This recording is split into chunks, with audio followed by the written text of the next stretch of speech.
Hey guys, Sean here, and this is not on either the Xbox One or the PS4, which may sound like an ironic thing, being what the video is titled, but I have some 360 gameplay left over for Ghost, and I'm going to be playing with friends on the 360 who didn't get an Xbox One on Call of Duty Ghost, so if I get a good game there, I'm going to use it, because to be honest, it's not like I'm keeping the pretty gameplay from you. Call of Duty Ghost on the Xbox One is not that much prettier than it is on the 360. You're not missing out on a whole hell of a lot, if anything at all. So just keep that in mind. I will keep updating as to what console we're on throughout each video. And I haven't been doing a lot of videos, and sometimes I'm motivated to do it, and sometimes I lose all motivation and hope in the world. And so it just depends on my mood. But right now I feel motivated, so we're going to do it. And I've had some time now with the PS4 for a couple weeks, or a week and a half or so, and the Xbox for a few days now. And I'm just going to give some general, thoughts on each one of them, and kind of narrow down, at this point, which one, if I had to go out tomorrow and buy one, that I would pick up. So, I'm going to start with the PS4. First one came out, first one I had, longest time I've spent with it. I like the controller. It is a very large improvement over the DualShock 3 with the PS3, and I like it right now better than the Xbox One controller. And I'm not saying the Xbox One is a bad controller. Like, I never hated the DualShock 3. But I can say that if I had to pick a bad controller, that is a bad controller. There are fundamentally a lot of things wrong with it that don't make it a very good controller. The Xbox One controller, I think that the 360 controller is the best controller anyone has ever made. And I feel like all the things pretty much that they did with the Xbox One's controller is a downgrade in one way or another. For example, I don't really like the button placement of the bumpers. I feel like I have to kind of lift my finger up. Even though they made the bumpers larger, they don't press in as many places as they do on the 360 controller. And I don't like that the triggers have no spring in them. Now, a complaint I've kind of had with the PS4, and I'm not sure, it might just be Assassin's Creed, just the way they did it, but I feel like I have to really jam the stick in to get them to go into a full sprint, where otherwise it's kind of like a half-assed jog. But on the Xbox One, I've been playing Call of Duty, and when I've played, I've been resting my fingers on the triggers, and sometimes started ADSing when I didn't mean to. Like, I feel like there's no resting your fingers on it, if you're resting them right on the end, is kind of dangerous, because you will sort of start to press it, and depending on if you're not careful, you will press it. You kind of have to like float your fingers up, and I'll get used to it, but it's just something I noticed. And both of them sort of have small thumbsticks, in my opinion, that I'm not a big fan of, but that's, controller fundamentals. As for graphics, which is something a lot of people get hung up on, first of all, I don't think either one of them wins outright at all. I think that Killzone's extremely good looking on the PS4, but Rise is equally good looking on the Xbox One. Neither one of them are that strong of a game overall. I really like Killzone 3. I liked Killzone 2. I haven't really been having much to like about Shadowfall so far, to be honest. I really like the other ones. I keep giving this one a few days before I go back to it, and I haven't really spent that much time with it because of my process of giving it a few days, but I really want to like it. I just, something about it hasn't clicked with me just yet. But the 360s, they have their exclusives right now, but they won't have them in a couple months, so it's like, you kind of gotta keep that in mind. If you think about the last year or so when it comes to the games and the graphics and all these things, graphics for a long time in the last generation have been on par, and they're on par to start this one, and I think that they will stay mostly close. I do think that unless people really figure out how to get the Xbox One up to 1080p, that as you move through the generation, you could see a lot of improvements on the PS4 side, where if the Xbox is stuck at 720 so that they can get 60 frames, and then some games are at 30 frames to get 1080, that there will start to be some disparity. But in terms of exclusive, which is something that, along with graphics, people like to compare, like, oh, the Xbox has more exclusives at launch and blah, blah, blah, blah, blah. Well, if you look at the way that the last, couple years have gone, Microsoft hasn't had too many exclusives, but Sony had things like The Last of Us come out. Killzone was probably 2 years ago now, but it was, this is the next cycle for Killzone, as where Halo had kind of just come out, so it's not really ready. Like, the way that their cycles worked, it worked that Sony had a lot of games launching on PS3 towards the end of the generation, the last year or so, year plus, where Microsoft had kind of spent all that 2 years prior, and for the last 2 years had almost nothing, but now all their, they had a lot of games ready to go. So it's kind of, you just have to think of the cycles.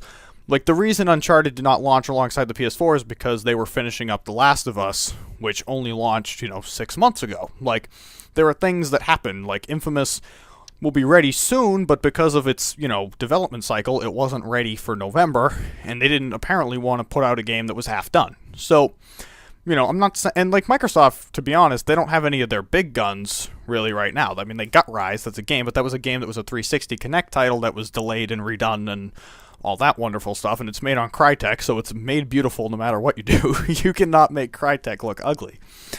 So I think that the emphasis on exclusives isn't that big of a deal, especially at launch. However, if you're saying, I like Uncharted, so I'm going to get a PlayStation 4 because Uncharted will be there, but if you like Halo, you're going to get an Xbox One. It just makes sense to do that, but whether either one of them are there at launch shouldn't have really anything to do with the conversation you're having.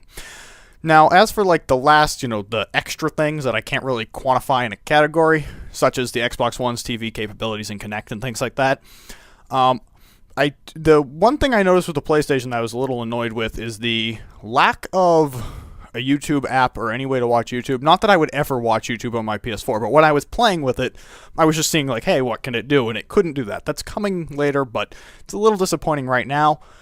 I used the Xbox One's TV thing for like all of 5 seconds, and then I was like, okay, I'm done with this. Now, I play in my room, but then sometimes when people come over, I move the Xbox downstairs. So I could definitely see using it downstairs, because a lot of times when I go down there, my friend or whatever will be like, hey, I want to play this game, but I want to watch, this hockey game that's on the NHL network. So I could then snap the TV and the hockey game into the top corner and keep it on so I could still see it while playing the game. However, like when I'm in my room, I have multiple monitors and multiple screens that I can put the TV on a different screen. I don't need it to be in my corner making my game any smaller. I don't need it, none of that needs to happen. My TV can be big and my game can be big and everything can live in a happily ever after scenario. So, I'm not a big fan of the TV features. I also don't like the idea of running the Xbox that often. Because when I do watch TV, which I don't watch all that much of it, but when I do watch TV, I don't want my Xbox on. I don't want to be like, heating this thing to 110 degrees all the time for no reason. It's just a thing that I don't feel the need to be doing. It's the same thing with like the PlayStation. I'm not going to probably turn it on to watch Netflix. Like, I'm going to use my computer. My computer can be plugged into the 32-inch TV that's right here. I don't need to have either one of those running. Those can be quietly alone. And I don't know, I feel safer running a computer longer than I do a PlayStation or an Xbox, because I can fix a computer. If something goes wrong with the computer, I can go buy a part, fix it, whatever. And honestly, I've had this computer and it's never had a hiccup in like 4 years. I don't know, the PlayStation, it's dead. I have to send it to Sony or I have to buy another one. The Xbox dies, I have to do the same thing. It's kind of like, I feel safer with a computer being heated up and used more than I do, using either one of those. So a lot of those features don't matter to me. The Kinect, I'm never going to play a game on the Kinect, probably ever, unless there's a demo, which I might try just for the amusement and just to see how it works, because I've really never used the Kinect. I've never tested it out at PAX, and I've never owned one prior to this, and I don't have any games for it right now. But like, I've been using the voice control on it a fair amount, and I can say that if you buy digital games, the voice control might be really cool. One problem is that it doesn't ask you if you're sure you'd like to do whatever you just said. So if you're playing a game and you say something that it thinks is another game and you didn't mean it, or maybe you did mean it but you didn't think about it before you said it, it will just go to that game, close the other one, and you lose whatever you didn't save. So that could be a problem. Hopefully they just update that so that none of that stuff happens. But if you have digital games, it's probably cool that you can switch between them using your voice, although at the same time, it's not that difficult to press a button, go to games, and then pick the game, but, it will save some time, obviously, but, I think voice control is nice. Sony currently has limited voice control, which I think you need the PlayStation Eye for. I haven't used that. However, with the included headset, which, albeit sucks, you can plug it into the controller, and for at least NBA 2K14, you can use your voice to call for passes and do things. Like, voice control is on the PS4 through that. You don't need the camera for it. So I'm not sure if you can use that on the home screen. I haven't actually tried that out. I've thought about it, and then every time I get on the PlayStation, I don't use it.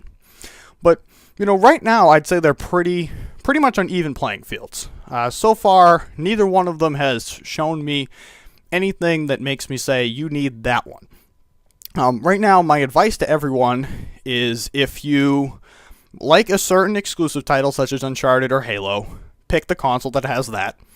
If you don't care about any of that, and you don't care about any of the extra features, obviously just go with the cheaper one, which would be the PlayStation.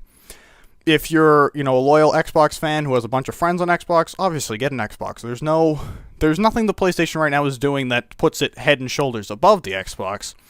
But so far, through my first, week or so with them, they're both meh. They don't have anything that's made me go, wow. I thought it was really cool redeeming a code with Connect, but then again, if you're buying digital titles, you won't be getting physical codes that you won't need to be entering, so it's kind of like this weird, it's like a generation behind the technology. Like, it should have been here last gen, when pre-order codes from stores was a really big thing. Now, obviously, if you continue to do that, it'll be helpful for you. It was awesome. Like, it literally did it instantly. But, I'm not a big fan of having Kinect. I wish that the camera was somehow built into the actual console, with the microphone built into either the console or the controller. This big camera in the wire is just taking up all kinds of space that I just don't need it to be taking up. And the camera's not even looking at me right now. It's looking at a wall, and I just use it for the microphone because there's nowhere in front of me to put it because I'm sitting at a desk with a monitor on it. Like, you can't put it over here. But that's my thoughts so far. I'm going to keep talking about this as the weeks go on and things that I noticed, but those were some general overviews. Hopefully I didn't miss anything big. I hope I didn't. If you have any thoughts on that, please leave your comments in the comment section below. I know Google Plus has made leaving comments like a foreign idea to people, but that's my thoughts on it, and I'll see you guys hopefully soonish. I hope to not disappear too long. Bye, thanks for watching.